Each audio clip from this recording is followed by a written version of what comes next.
검찰이 구속영장에 북한에 김성태 전 회장 등이 500만 달러를 전달했다라고 적시된 걸로 취재됐습니다. 500만 달러예요.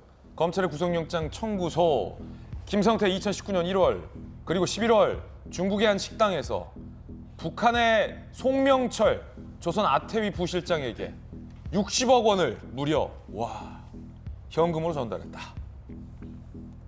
60억 원입니까? 500만 달러가. 그러네요. 엄청난 돈입니다. 그것도 현금으로요. 북한 입장에서는 땡 잡았다. 이렇게 생각하지 않겠습니까? 김성태가 대북 경제협력 사업권 명목으로 북한에 현금을 준 것으로 의심된다.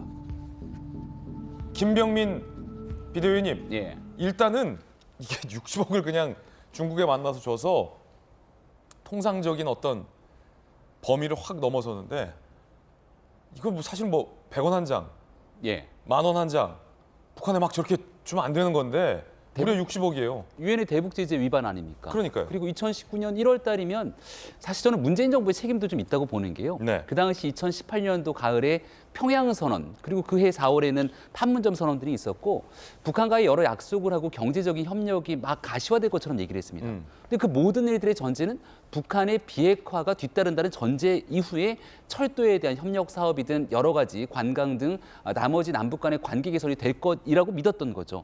근데 2019년 1월은 이제 마지막 하노이 정상회담을 앞두고 있던 시기이기 때문에 그런 기대감에 부풀어 있었던 사람들이 있었을 겁니다.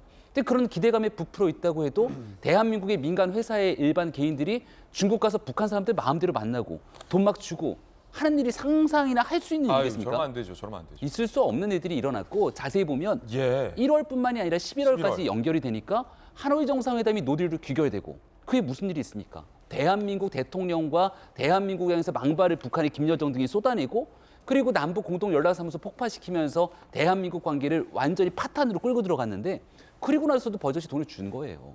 근데 이런 일들이 어떻게 밝혀지지 않고 이제 와서 이런 내용들이 밝혀지는지도 굉장히 좀 의심스러운 측면들이 있다라는 생각이 드는데요. 6억도 아니고 60억. 60만 원도 아니고 60억 원. 네. 근데 북한 입장에서도 저 상대 기업인 평판조회를 할 거란 말입니다. 다시 말해서 누군가가 가운데 북한의 주요 인사랑 조폭 출신 쌍방울 김성태 전 회장이 어떻게 북한 고위급을 만납니까?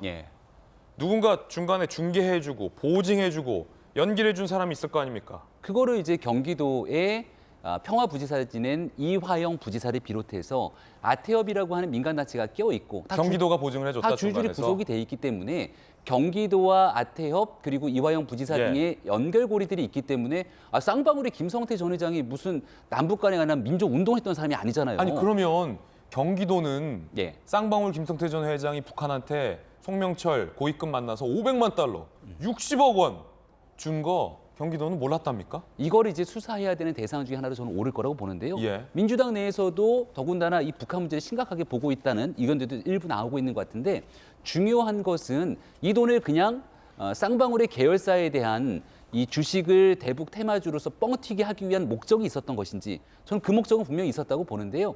지금 일각에 나오고 있는 건 북한이 먼저 요청했다는 얘기들까지 나옵니다. 그래요? 북한에서 경기도의 스마트팜 사업으로 돈 받을 게 있는데 쌍방울이 대신 내줘라. 아니, 경기도한테 받을 돈이 있는데 쌍방울 니네가 내라. 이상하잖아요. 무슨 변호사비 대납 사건도 아니고. 일단 의혹이죠. 여기에 대한 언론 보도들이 지금 나오고 있는 터라 이 경기도가 실질적으로 북한에 투자하기로 했던 내용들 돈이 안 들어오니 쌍방울이 대신 내라고 했다는 보도들이 나오게 되는데 면밀하게 수사가 들어가야 되고요. 그런 내용들이 아니라면 김성태라는 사람은 어떻게 북한의 고위급 인사들을 중국에서 접촉하고 걔네도 아무 돈이나 받겠습니까? 60억에 대한 돈을 받으면서 이 일에 대한 사업권을 획득하고 이 사업권에 대한 획득 때문에 이 쌍방울 계열사의 주식들이 뻥튀기가 된 건데 이 모든 일들에 대한 범죄 혐의를 밝히는 수사가 이제 막이 오르고 있다라고 보면 좋겠습니다. 북한이 아무 돈이나 안 받아요. 북한은 아무 돈이나 안 받습니다. 검증된 돈만 받는데 과연 경기도가 김성태 전 회장이 500 얼마요? 500만 달러. 500만 달러, 60억 원을 주는 걸 알고 있었는지 그리고 그 돈의 성격이 무엇인지 누구 돈인지 상당히 미심쩍습니다. 검찰 수사로 좀 규명이 돼야 할 부분 같습니다. 서울시에서 무려 부시장을 지낸 김영주 의원님, 예를 들어서 이런 거 아니겠습니까? 서울시가 북한이랑 가까워요. 그래서 북측 인사와 여러 사업을 해요, 서울시가. 그런데 한 기업이 서울시와도 가까워요. 막 부시장한테 법카드 주고 막 그래요. 소개 좀 시켜줘.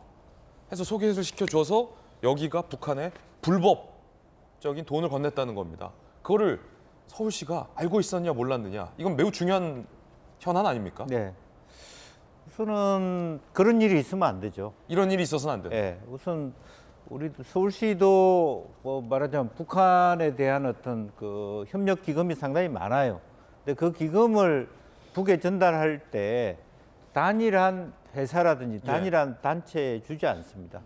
공동 단체가 있어요. 대북 지원 의료 단체이라든지 그동안에 검증돼 있는 뭐 인도적 지원이랄지. 네. 그 사람들 여러 단체가 협의하에서 공식적으로 정부와 논의하면서 그런 과정을 하거든요.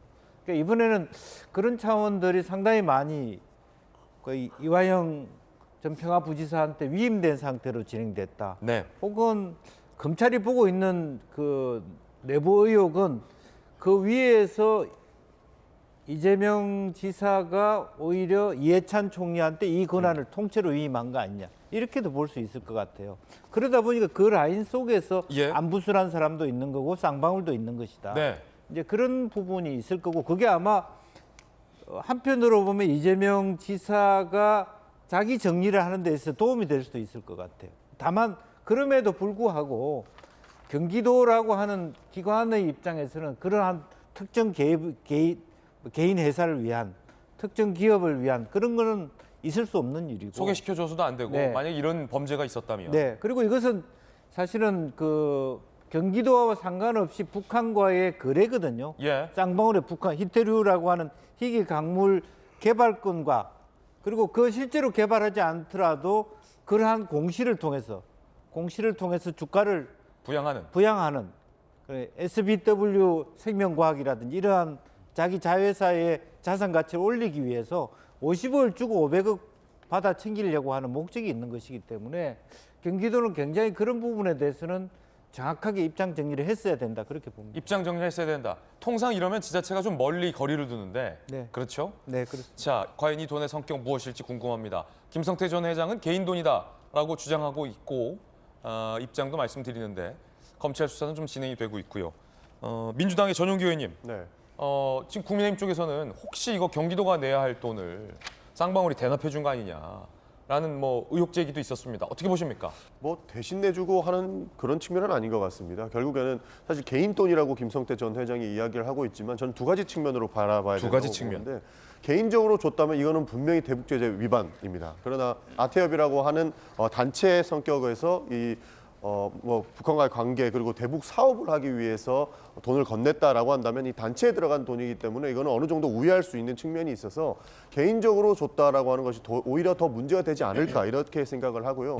사실 경기도가 이걸 뭐 방관한 정도는 있을 수 있겠습니다만 뭐 경기도를 대신해서 김성태 전 회장이 줬다 이렇게 보기에는 조금 무리가 있는 것 같습니다. 김성태 전 회장도 방금 전에 김영주 의원님 말씀하신 것처럼 50억을 건네고 나중에 500억이라는 큰 돈을 벌어들이기 위해서 아태협 이런 사업을 진행을 하는 것이지 않습니까? 그런 측면에 봤을 때 뭐 그런 뭐 대신 내준 것이다. 이거는 조금 많이 나간 것 아닐까? 저는 그렇게 보고 있습니다. 검사 출신의 돌직구 출신의 민주당 조홍천 의원이 이런 얘기를 했습니다.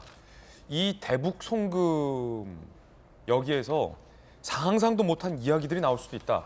일종의 검사 출신의 직감 아닐까요? 들어보시죠. 대북 송금 과정이 또 뭐 아태협이라든가 뭐 이런 게 좀 관련이 돼 있고 또 규모도 방대하고 여러 번에 걸쳐 있기 때문에 그 과정에서 저희가 뭐 상상하지 못하는 뭐 그런 여러 가지 얘기들이 또 나올 수는 있겠다 싶습니다. 오히려 변호사비, 뭐 대납, 대북 송금 두 개를 놓고 이렇게 따져본다면 대북 송금이 더 큰 덩어리일 저는 뭐 그렇게 의심합니다. 민주당으로선.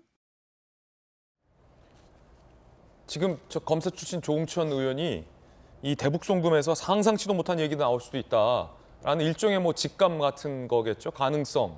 상상치도 못한 이야기가 나올 수 있다. 같은 검사 출신으로 김광삼 변호사님 이게 무슨 말입니까, 조홍천 의원? 그 이제 쭉 이재명 대표와 관련해서 사법 리스크 얘기를 많이 하잖아요. 그리고 이제 수사를 많이 받고 있는데 민주당 내부에서 가장 이 사건을 꿰뚫고 있는 사람이 조홍천 의원이라고 봐요. 그래요? 네, 그래서 사실은 이제 본인은 알고 있는 거예요. 이재명 대표 관련된 사건이 어떻게 진행이 될 것이고 어떤 처벌을 받을 가능성이 있다는 걸 검사를 오래 했기 때문에 굉장히 잘 알고 있어요. 같은 민주당 고민정 최고위원은 종천 때문에 이 대표의 민생이 뭐 가려진다 뭐 이런 비판도 있었는데. 고민정 의원은 모르겠어요. 너무 법을 모르고 그러다 보니까 수사에 관행도 모르고 시스템을 모르니까 좀 어떻게 보면 뚱딴지 같은 소리를 많이 해요. 그러니까 황당한 소리를 좀 많이 하죠. 아무래도 법전 출신이 아니니까. 네, 이제 저희 입장에서 보면 예. 모르니까. 근데 모르면 조용히 하고 있어야 하는데 그렇군요. 마치 아는 것처럼 얘기다 보니까 사실은 현실과 괴리된 얘기를 좀 고민정 의원이 많이 하는 경향이 있는데 조응천 의원 같은 경우는 수사도 많이 해보고 아마 특수수사도 많이 해봤을 거예요. 그리고 랭커도 이 얘기 많이 하고 저도 많이 하잖아요. 수사는 생물이다는 얘기 많이 하지 않습니까? 수사는 생물이다. 그 결과적으로 보면 대부분 사건이 왜 수사는 생물이라고 하냐면 디지털 포렌식이랄지 휴대폰을 하다 보면 아니면 이제 돈을 추적하다 보면 생각지도 않는 그런 것들이 일어나고 지금의 경우는 60억이겠군요. 그렇죠. 그리고 정치 의원이 그런 얘기하잖아요. 돈은 거짓말하지 않는다. 사람이 거짓말하는 거예요. 그 돈을 영원입니까? 그렇죠. 처음에 돈은 거짓말을 하지 않는다 이렇게 들었을 때 일반 사람들은 돈은 뭐 그게 아주 부패고 블랙머니고 그러니까 뭐 거짓말 많이 하는데 가만히 생각해 보면 돈은 거짓말 안 쳐. 사람이 그 돈을 가지고 장난을 하고 거짓말을 하는 거예요. 그래서 돈의 흐름을 따라가다 보면 누가 관계돼 있고 개입됐다는 걸 다 알 수 있고 그러면 사실은 거기에서 엄청난 경천 동지할 만한 일이 일어날 수 있다고 조응천이 약간 암시를 하는 거죠. 그렇군요. 그래서 지금은 아직 뭐 경기도와 관련된 거랄지 그런 거에서 대북 송금만 나타나고 있지만 이 대북 송금의 어떤 바닥을 수사하다 보면 이제 엄청난 일이 일어날 수 있다. 엄청난 일이 일어났던 것이 밝혀질 수 있다. 이런 얘기를 이제 조응천 의원이 하고 있는 거예요. 그렇군요. 어쩌면 그냥 일반론적인 이야기일 수도 있겠습니다. 정확한 진위는 조응천 의원만이 알 수 있겠죠.